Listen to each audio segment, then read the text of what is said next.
बड़ा दिलचस्प हो गया है ये वर्ल्ड कप। मैं पहुंच गया हूं मेलबर्न, मेरे ठीक सामने उस तरफ मेलबर्न क्रिकेट ग्राउंड है, यहां से हार्डली 100 मीटर दूर होगा। लेकिन अब सारी नजरें संडे के आखिरी मैच यानी कि भारत जिम्बाब्वे पर अब टिकी होंगी। क्यों? क्योंकि आज पाकिस्तान ने साउथ अफ्रीका को हरा दिया। अच्छा, साउथ अफ्रीका के हारने का मतलब यह है कि आमतौर पर अगर भारत जिम्बाब्वे को हराएगा तो भारत अपने ग्रुप को टॉप करेगा। अपने ग्रुप को टॉप करेगा तो भारत को एडिलेड में अपना सेमीफाइनल खेलना है, और मोस्ट लाइकली सामने से न्यूजीलैंड और इंग्लैंड अगर आते हैं तो भारत को सेमीफाइनल मिलेगा इंग्लैंड के साथ एडिलेड में 10 तारीख को। लेकिन अब पाकिस्तान की उम्मीद भी जग गई है, तो पाकिस्तान कहता है जी हम कैसे पीछे रह जाएं। पाकिस्तान की किस्मत खराब थी, वो एक कहते हैं ना टेंस मैच इंडिया से हारे, वो एक टेंस मैच जिम्बाब्वे से भी हारे, जो अब उन्हें चुभ रहा होगा। लेकिन इस मैच में 33 रनों से, डकवर्थ लुइस में 33 रनों से इस मैच में जीत दर्ज करके पाकिस्तान भी अब सेमीफाइनल का दावेदार बन गया है। लेकिन पाकिस्तान की तकदीर अपने हाथ में नहीं है। उनको पहले तो बांग्लादेश को हराना है, वो हो सकता है वो कर भी दें। उसके बाद उन्हें यह उम्मीद करनी है कि भारत जिम्बाब्वे से हार जाए। अगर भारत जिम्बाब्वे से हार जाता है तो यह भी हो सकता है कि भारत वर्ल्ड कप से बाहर हो जाए। हालांकि आप जानते हैं कि इसके इम्कानात बहुत कम है, लेकिन ये टेक्निकली थ्योरेटिकली एक सिनारियो बन रहा है। सिनारियो यह है कि पाकिस्तान आज जीत के अगर बांग्लादेश को भी हरा देगा तो उसके 6 पॉइंट हो जाएंगे, और वो उम्मीद करेगा कि भारत जो एक मैच हारा है साउथ अफ्रीका से, वो एक और मैच यानी कि जिम्बाब्वे से भी हार जाए। और उस सूरत हाल में क्या है कि पाकिस्तान का नेट रन रेट भारत से बेहतर है, वो ऑलरेडी बेहतर है। उनका है जी 1.1, साउथ अफ्रीका का बहुत अच्छा था, आज थोड़ा खराब हुआ, वो है 1.4, और इंडिया का है 0.7, विच मीन्स कि अगर उस सिनारियो में पाकिस्तान इंडिया को जिम्बाब्वे इंडिया को हरा दे तो इंडिया का नेट रन रेट और गिरेगा, और अगर पाकिस्तान बांग्लादेश को हरा देता है तो उनका इंप्रूव होगा, और ऐसे सिनारियो में पाकिस्तान और साउथ अफ्रीका आगे चले जाएंगे। लेकिन आप भी जानते हैं कि ऐसा मुमकिन नहीं है, क्योंकि जिस तरह से भारत क्रिकेट खेल रहा है, भले ही वो टेंस 2 मैच जीता है, लेकिन सामने जिम्बाब्वे है, और जिम्बाब्वे के लिए एमसीजी का ये मैदान आसान नहीं होगा। हरभजन सिंह है मेरे साथ, और अगर आप बच्चों सुन पा रहे हैं तो थोड़ा दिलचस्प जरूर हो गया है, और शायद एक आर्टिफिशियल एक्साइटमेंट आ गई है कि पाकिस्तान भी अब दौड़ में है। लेकिन इंडिया जिम्बाब्वे से हार जाए, मुझे लगता नहीं कि इस तरह की किसी भी चीज की पॉसिबिलिटी है।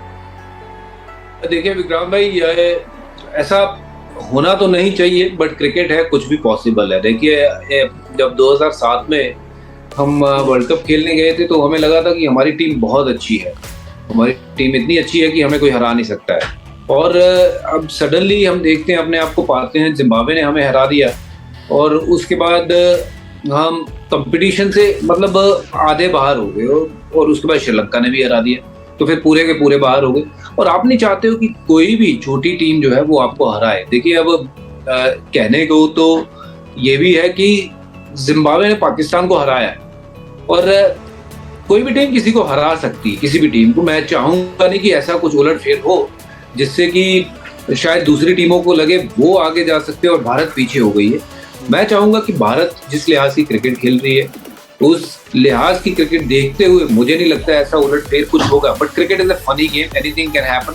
आई think India need to play still there a game even against Zimbabwe, और यकीन मानना होगा कि ये मस्ट विन गेम की तरह ट्रीट करना चाहिए। क्योंकि अगर हम किसी को मौका क्यों दें, किसी को स्निफ क्यों दें वो कि हाँ भी आपको मौका है, तो I think it will be an important game, और टीम इंडिया इस गेम का महत्व जानती है और जरूर उसी लिहाज से खेलेगी भी। और होना भी चाहिए ना, क्योंकि रिकी पॉन्टिंग ने आज यहाँ पर एक बयान दिया है। आई डोंट नो इंडिया में आप लोगों ने सुना कि नहीं सुना।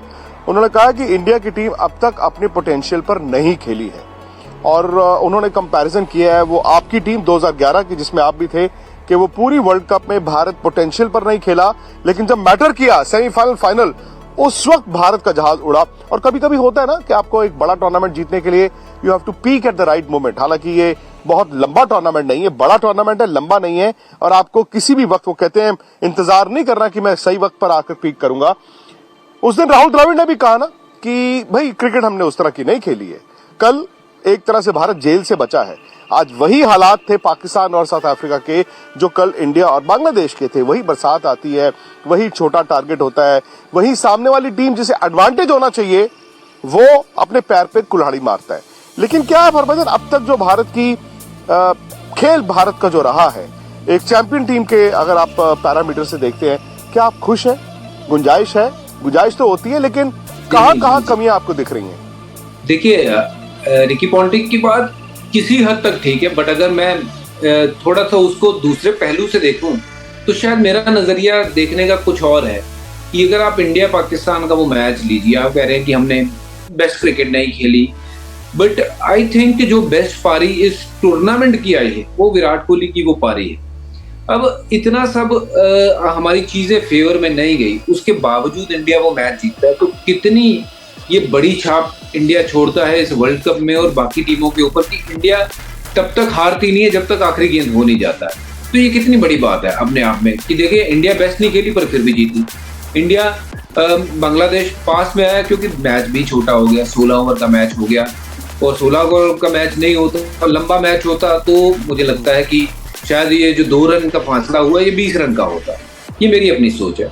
और ये बात सही है कि साउथ अफ्रीका के साथ हम जल्दी आउट हो गए, बट साउथ अफ्रीका को लास्ट ओवर में जीतने दिए। तो आई थिंक बेस्ट क्रिकेट खेलने का मतलब क्या होता है? देखिए, आप बेस्ट क्रिकेट ये तो हो नहीं सकती कि आपने 200 बनाए और दूसरे को 100 पे आउट करके बाकी की टीमें भी खेलनी आई है। But with all due respect to all the other teams, I think they have played also very very good cricket. Bangladesh also they fought really well, and वो लिटन दास की जो इनिंग है, I think any batsman or any cricket lover would fall in love with that sort of inning कि यार कमाल की inning खेली है। बट हाँ, मैं चाहता था कि हाँ लिटन अच्छा खेले, but at the same time हम चाहते हैं कि यार भारत जीते, इसमें आउट हो, जल्दी से आउट हो, लिटन आउट हो तो हम मैच में पकड़ बनाएंगे, जीतेंगे। और वही हुआ, लिटन जब आउट हुआ उसके बाद बांग्लादेश की तरह लगी है, फिर बांग्लादेश ऑस्ट्रेलिया नहीं लग रही थी। तो मेरे लिहाज से तो देखिए मेरा देखने का नजरिया जो है वो अलग है। आपका टीम का पीक तब होता है जब आप मैचेस जीतते हो, वो कॉन्फिडेंस तब जुड़ता है। तो पाकिस्तान वाला मैच कॉन्फिडेंस बढ़ा गया टीम का, ये बांग्लादेश वाला मैच आपका कॉन्फिडेंस बढ़ा गया। अगले आने वाले मैचेस जो है आपको अपनी बेस्ट क्रिकेट खेलनी है, और हो सकता है वो वन साइडेड हम क्रिकेट खेलते हैं। तो जो रिकी पॉन्टिंग कहते हैं कि हमने अपनी बेस्ट क्रिकेट खेली थी 2011 का वर्ल्ड कप, यस हमने ऑस्ट्रेलिया को हराया, वो हमारा थोड़ा सा एक कॉन्फिडेंस बढ़ा वहां से। फिर माफ करना, हम पाकिस्तान को हराया हमने, वो सबसे बड़ी जीत। और जब फाइनल में गए, क्योंकि 2 बड़ी टीमों को सेमीफाइनल और क्वार्टर फाइनल में हरा के आए थे, तो ऐसा लग रहा था कि जो फाइनल है ना उसका प्रेशर बहुत कम था। तो ऐसा भी हो सकता है कि ये इंडियन टीम इतने बड़े बड़े मैच जो है, मुश्किल मैच जीत के आगे बढ़ी है, कि फाइनल तक आए तो हो सकता है प्रेशर थोड़ा कम हो। और ये मेरा देखने का नजरिया वो है कि every winning step will put you closure. Exactly. लेकिन फिर मैं, चूंकि दर्शक जुड़ रहे हैं, और क्या है ना कि कल के मैच के बाद हमें लग रहा था कि भारत पहुंच गया सेमीफाइनल में, उनको बता दूं कि टेक्निकली अभी नहीं पहुंचा है, क्योंकि पाकिस्तान आज अगर हार जाता तो इंडिया शायद आज ही, आप कहते हैं कि जी इनका रन रेट भी बुरा नहीं है, 3 ऑलरेडी जीत है, अब मैं जिम्बाब्वे को ना भी गिनूं तो भी इंडिया पहुंच जाता, क्योंकि बांग्लादेश अगर अपसेट करेगा भी तो उनका नेट रन रेट खराब था। बट आज जो पाकिस्तान ने हरा दिया साउथ अफ्रीका को, उससे या तो उन्होंने भारत का फायदा किया है या भारत का नुकसान किया है। फायदा यह हो सकता है कि इंडिया जिम्बाब्वे को अगर हराता है, जो कि हराना चाहिए, बड़े मार्जिन से हराना चाहिए, तो इंडिया इस ग्रुप को टॉप कर जाएगा। टॉप करने का फायदा यह है कि सामने वाले ग्रुप की नंबर 2 की टीम आपको मिलेगी, जो फिलहाल अगर आप देखें इंग्लैंड होना चाहिए। अगर कोई अपसेट ना हो सामने वाले ग्रुप के लास्ट मैचों में, तो न्यूजीलैंड वहां पर टॉप करना चाहिए, इंग्लैंड वहां पर नंबर 2 होना चाहिए, और यह मैच एडिलेड में होगा अगर भारत और इंग्लैंड का होता है। लेकिन वो भारत के लिए एक चेतावनी भी देगा पाकिस्तान। वो कहता है अगर आप जिम्बाब्वे से हार जाओगे ना आखिरी मैच, अगर खुदा ना खास्ता क्रिकेट है, तो आप सेमीफाइनल की दौड़ से बाहर हो जाओगे। पर उसके लिए पाकिस्तान को भी बांग्लादेश को हराना होगा, जो आसान नहीं होगा। लेकिन एक चीज हरभजन, मैं जो इस वर्ल्ड कप में देख रहा हूं, वर्ल्ड कप से पहले देख रहा था, वर्ल्ड कप के दौरान देख रहा हूं कि 2 खिलाड़ियों को भारत की टीम बैक कर रही है। मैं केएल राहुल को नहीं उसमें जोड़ रहा, केएल राहुल को तो करना ही था, आपके पास वो सलामी बल्लेबाज थे, टीम के वाइस कैप्टन थे, एक रविचंद्रन अश्विन और एक दिनेश कार्तिक। तो उन दोनों पर मैं आपका मौकिफ जानने की कोशिश करूंगा कि शादाब खान हर मैच में राइट आर्म लेग स्पिनर आके विकेट ले रहा है, पर्थ में भी ले रहा है, उसने आज सिडनी में भी ली है, बाकी भी आप ईस्ट सोडी को देखें, किसी को भी देखें। हम यूजी चहल को नहीं खिला रहे, हम 2 फिंगर स्पिनर के साथ जा रहे हैं, जो कि अभी तक आपको सक्सेस नहीं दे पा रहे हैं।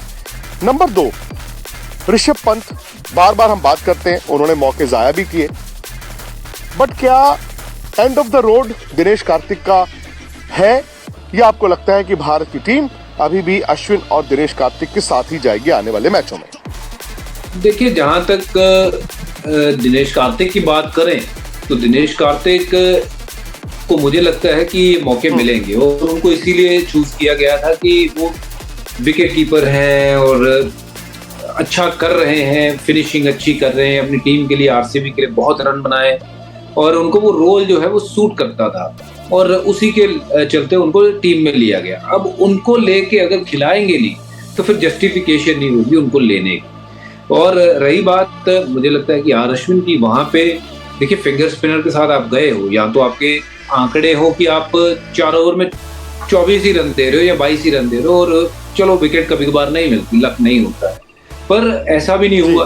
लेकिन साउथ अफ्रीका के सामने 44 रन भी गए हैं, फिर 3 ओवर में एक दिन 28 भी गए थे पाकिस्तान के सामने, या 24 या 28 गए होंगे जो मेरे अभी ध्यान में नहीं है। तो कोई विकेट जो फिंगर स्पिनर ने उतना कुछ किया नहीं है जैसे आपने कहा है। युजवेंद्र चहल एक प्रूवन खिलाड़ी है जिसने पिछले कई सालों से ना जो विराट कोहली ने बल्लेबाजी में किया वो उन्होंने विकेट लेके अपना नाम बनाया है उस तरीके का। ये बात सही है कि यहाँ पे बल्लेबाजों का नाम बहुत ज्यादा हो जाता है, गेंदबाजों का उतना होता नहीं है। युजवेंद्र चहल ने बहुत मैच जिताए हैं अपने दम पे, सिंगल हैंडेडली आके विकेटें ली है, मैच जिताए हैं और उसके बावजूद भी उनको वो ड्यूज मिले नहीं। तो आई थिंक जो अभी हम सिनेरियो देख रहे हैं उसमें युजवेंद्र चहल अगर खेलते तो मिडिल ओवर में देखो इंडिया के लिए विकेट ले सकते हैं और हो सकता है महंगे इतने साबित होते जितने आर अश्विन को रन पड़ रहे हैं, बट अपॉर्चुनिटी ज्यादा बढ़ जाती है क्योंकि वो लगातार देखिए गुगली भी डालते हैं, लेग स्पिन भी कराते हैं, फ्लिपर भी करते हैं और आर अश्विन सिर्फ और सिर्फ अभी सिर्फ राइट हैंडर को ये कैरम बॉल डाल रहे हैं और ऑफ स्पिन तो देखिए मैंने इस पूरे उसमें देखी नहीं है।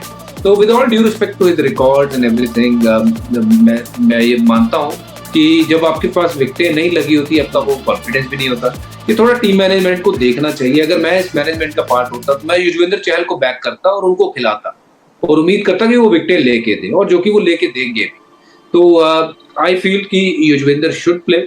और वेयर एज दिनेश कार्तिक जब इंजर्ड हुए तो मैंने ये कहा था कि हाँ अब इंजरी हो गई है तो ऋषभ पंत को आप ले आइए, बट अगर वो फिट है तो दिनेश कार्तिक को आप खिलाइए क्योंकि उनको आप इसलिए लेके गए हो कि वो आपका फिनिशर है, क्योंकि ऋषभ पंत को आप वहां पे बल्लेबाजी नहीं कराओगे इस नंबर पे जहां पे दिनेश कार्तिक बल्लेबाजी करते हुए।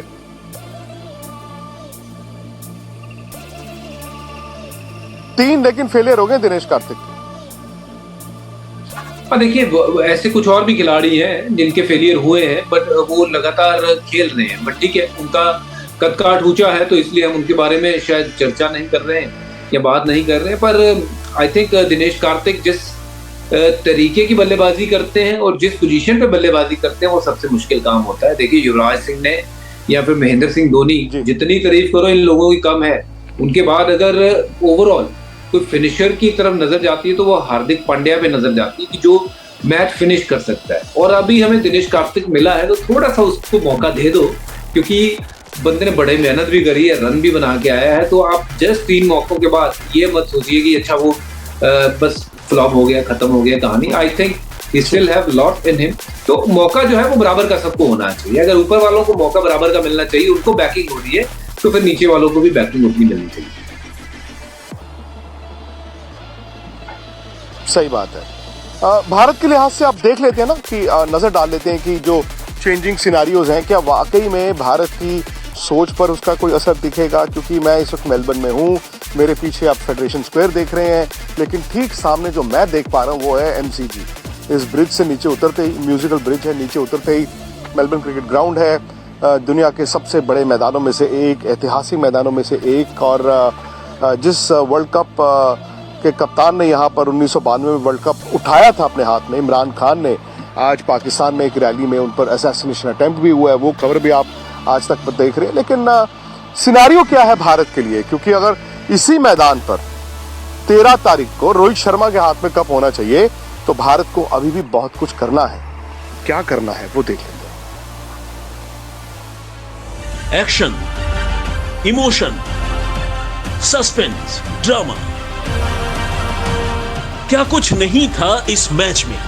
बांग्लादेश हारा, लेकिन खलबली मचाकर। इसलिए महाबली हो गई है कप जीतने की भारत की उम्मीदें। एक नहीं दो थ्रिलर में विजयश्री भारत के नाम रही। पहले थ्रिलर में भारत ने पाकिस्तान को दबोचा। विराट की वो पारी अब तक अफसाना बनी हुई है। दूसरे रोमांचक मैच में बांग्लादेश को इंडिया ने पीटा। गौर कीजिए, एक बार जीत रन चेज करते हुए हुई है, एक बार रनों की हिफाजत करते हुए। यानी बैटिंग से बॉलिंग तक भारत ने तपिश झेली और तब कर टीम सोने की तरह चमकी। कोहली लगातार विराट गाथा लिख रहे हैं। वर्ल्ड कप की रणभूमि में सूरमा बहुत हैं, लेकिन भारत के इस शेर जैसी दहाड़ किसी में नहीं। कंसिस्टेंसी हो तो विराट की तरह। 4 मैचों में किंग कोहली ने 220 रन बनाए हैं, औसत भी 220 का और स्ट्राइक रेट भी करीब 144 का। यानी विराट सिर्फ रन ही नहीं बना रहे, रफ्तार से रन बना रहे हैं। बस एक कमी थी, केएल राहुल विराट को जल्दी क्रीज पर आने को मजबूर कर रहे थे, यानी फ्लॉप थे। लेकिन बांग्लादेश के खिलाफ उन्होंने भी अपना कमाल दिखाया। माना कि 50 रन बनाकर आउट हो गए, लेकिन अर्धशतक ने उनके साथ साथ टीम का हौसला भी बढ़ाया है। बढ़ा आत्मविश्वास क्या जादू कर सकता है, ये फील्डिंग के दौरान भी दिखा, जब उन्होंने डायरेक्ट थ्रो पर लिटन दास को आउट कर मैच भारत के पक्ष में मोड़ दिया। तो अब भारत के टॉप 5 बल्लेबाजों के पास किसी न किसी मैच में अर्धशतक है। बस एक कमी है, फिनिशर डीके का लक साथ नहीं दे रहा, लेकिन तय है कि टीम आगे भी उनके साथ ही जाएगी। भुवनेश्वर, शमी और हार्दिक क्या कर सकते हैं, क्या कर रहे हैं, ये आप भी देख रहे हैं और जान भी रहे हैं। लेकिन सबसे नया नवेला गेंदबाज अर्शदीप भी तूफान बन जाए तो अभियान में जान आना लाजमी है। लग ही नहीं रहा है कि पहली बार ऑस्ट्रेलिया में गेंदबाजी कर रहे हैं अर्शदीप। हर विरोधी के खिलाफ दमदार रहे हैं, शानदार रहे हैं। जब सामने सेमीफाइनल दिख रहा है तो यह भी दिख रहा है कि भारत तकरीबन हर मोर्चे पर मुस्तैद हो चला है। विक्रांत गुप्ता, मेलबर्न, आज तक। तो पाकिस्तान ने अच्छी क्रिकेट खेली है। शायद पाकिस्तान को चुभेगा जिम्बाब्वे वाला मैच। इंडिया वाला मैच तो क्लोज मैच था, वो तो पाकिस्तान जीत सकता था, हार गया। लेकिन जिम्बाब्वे का मैच उनका हारना नहीं बनता था। आज अगर पाकिस्तान जिम्बाब्वे का मैच हरभजन ना जीत हारा होता तो वो इंडिया और पाकिस्तान दोनों सेमीफाइनल की बातें कर रहे होते। बिल्कुल, देखिए जिम्बाब्वे वाला मैच उनके लिए बहुत ज्यादा इंपॉर्टेंट हो गया। इंडिया पाकिस्तान का मुकाबला तो देखिए जो था ही वो तो सब गेमों में से सबसे बड़ा गेम होता है। बड़े जिम्बाब्वे वाला जीतना था, वो जीतना चाहिए था उनको। वहां वो हार गए तो वहां वो सबसे बड़ी जो है मुसीबत उनके लिए बन गई कि अपना चांस जो है वहां पे उन्होंने ऑलमोस्ट गवा लिया था। और आप वापस बैठ कर भी सोचेंगे तो यही सोचेंगे कि क्या हुआ उस दिन, मतलब कैसे हम पीछे रह गए जिम्बाब्वे से। तो सबसे बड़ा जो उनको लॉस हुआ है वो जिम्बाब्वे वाला गेम है। उसमें बेहतर क्रिकेट खेल रही होती तो हो सकता इंडिया भी सेमीफाइनल खेल रही होती और पाकिस्तान भी सेमीफाइनल खेल रही होती। इंडिया को डरने की कोई बात तो नहीं है ना। वैसे डरने की बात मुझे लगती भी नहीं है। जो बॉडी लैंग्वेज कल जीत के बाद है वो थोड़ा अलग तरह का दिख रहा है। अब डरने की वैसे कोई बात तो नहीं होनी चाहिए। नहीं, देखिए गेम है, इसमें कुछ भी हो सकता है, पर डरने की जरूरत नहीं है। क्योंकि आपको अगर ये तो मान के चलना होगा कि जिम्बाब्वे ने पाकिस्तान को हराया था, और अगर आप गलती करोगे तो जिम्बाब्वे उस गलती का फायदा उठाएगी। और आपको कोशिश ये करनी है कि गलती ना हो और अपनी जो बेस्ट क्रिकेट है वो आपने खेलनी है। और उसी तरीके से इस गेम को देखना है, आंकना है। जैसे ये सबसे इंपॉर्टेंट गेम है, इसको क्वार्टर फाइनल की तरह लेना चाहिए, फिर सेमीफाइनल है, फिर फाइनल है, उस लिहाज से देखना चाहिए। नॉकआउट की तरह इस गेम को लेना चाहिए। और मुझे उम्मीद है कि घबराने की कोई बात नहीं है, और उम्मीद भी करता हूँ हमारी टीम बेहतर खेलेगी और जीत के जो है वो कप वापस लेके आएगी। मैं तो कप की बात कर रहा हूँ, ये आप जिम्बाब्वे छोड़। नहीं, अगर फाइनल होगा तो आपको आना होगा यहाँ पे। आप बस टीम को वहां से फाइनल में पहुंचाओ, मैं यहाँ से टिकट कटवा रहा हूँ, मैं आ रहा हूँ। हाँ, बस आ जाइए आप। बहुत हो गया आपकी बहानेबाजी, हम इंतजार ही करते रह गए, आपने मतलब कमाल ही कर दिया। एक सैमुअल बेकेट ने नॉवल लिखा था वेटिंग फॉर गॉडो, और एक आप इंतजार करा रहे। अच्छा, 4 फटाफट से आप बताइए सेमीफाइनल की टीमें। देखिए, New Zealand, Australia, India, south Africa, ये 4 टीमें मुझे लग रही हैं। ऑस्ट्रेलिया के लिए नेट रन रेट का बड़ा मसला है, लेकिन बहुत मसला है तो ऑस्ट्रेलिया के रन रेट का। देखिए, मसला तो है, बट मेरा मानना है कि ऑस्ट्रेलिया अभी वो करेगी, कुछ ऐसा करेगी कि जिससे वो बड़ा गेम जीते। तो इंग्लैंड, क्योंकि मुझे इंग्लैंड की समझ नहीं आई, उनकी बॉलिंग समझ नहीं आई। अगर वो 200 करते भी है ना तो वो चेज करवा लेंगे, क्योंकि उनके पास बॉलिंग जो है वो काफी खत्म सी बॉलिंग है, उतनी अच्छी बॉलिंग है नहीं। हालांकि इंग्लैंड की अगर बल्लेबाजी देखे तो नहीं, वो तो मैं कह रहा हूँ ना। अच्छा है, फिर आप इंग्लैंड बोलिए, आप इंग्लैंड बोलिए, क्योंकि फिर इंग्लैंड को हम हरा देंगे ना सेमीफाइनल में।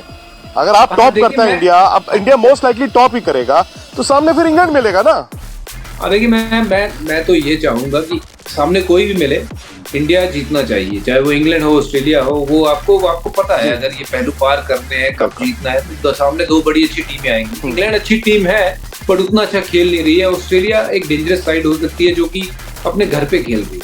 तो मैं, चलो आप जैसा कह रहे हैं कि मैं इंग्लैंड कह देता हूँ, बट मुझे लगता है कि सामने ऑस्ट्रेलिया मिलेगी हमें। और यहाँ से इंडिया और साउथ अफ्रीका। हाँ, यहाँ से मुझे लगता है कि यहाँ से इंडिया एंड साउथ अफ्रीका आगे जाएगी, और वहां से मुझे लगता है कि ऑस्ट्रेलिया एंड न्यूजीलैंड, ये दोनों टीमें आगे आएंगी। जी चलिए, ठीक है। अब हम पहुंच गए हैं मेलबर्न। कल बड़ा मैच है ऑस्ट्रेलिया अफगानिस्तान, क्योंकि अब हर मैच ना नॉकआउट मैच बनता जा रहा है। नॉकआउट क्या, सबका एक एक मैच ही है, लेकिन तकरीबन हर मैच पर अब निर्भर करता है कि 2 उधर से और 2 इधर से। जी, मैं, आपने बात करी अफगानिस्तान वर्सेस ऑस्ट्रेलिया, ये आसान मैच नहीं होगा। इनमें देखिए, अफगानिस्तान के पास वो स्पिनर है, 3 स्पिनर, और बड़ी ग्राउंड है, बड़ी हिट मारना यहाँ पे मुश्किल है। मुजीब को संभालोगे, फिर रशीद को संभालोगे, फिर नाबी आ जाएगा। तो ऑस्ट्रेलिया के लिए ये मस्ट विन गेम कल का भी है। ऐसा मान के ना चले कि ऑस्ट्रेलिया जीती जाएगी।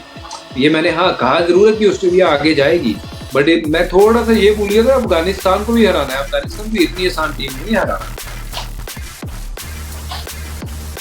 नहीं, मैं आपको ये भी बता दूं कि अफगानिस्तान को ऑस्ट्रेलिया को न सिर्फ हराना है, बल्कि तकरीबन 50-60 रन से हराना है।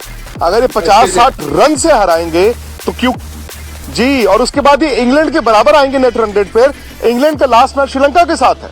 हाँ, अगर इंग्लैंड श्रीलंका से हार जाए तो ऑस्ट्रेलिया थ्रू हो जाएगा, लेकिन इंग्लैंड के पास मौका रहेगा अपने नेट रन रेट को और इंप्रूव करने का। तो आप समझ रहे हैं, ऑस्ट्रेलिया का मुझे लग रहा है कि हो गया काम। देखो, ऑस्ट्रेलिया का काम हो भी सकता है। देखिए, वो सिनेरियो तो ऐसे है कि ऐसा भी हो सकता है कि ऑस्ट्रेलिया क्वालिफाई ना करे। अगर वो नहीं होगा तो फिर इंग्लैंड को फायदा हो जाएगा, और इंग्लैंड को अगर फायदा हुआ तो England will be a good team to play against, क्योंकि उनकी बॉलिंग थोड़ी सी मुझे वीक लगती है। चलिए, फिलहाल बहुत बहुत शुक्रिया आप लोगों का।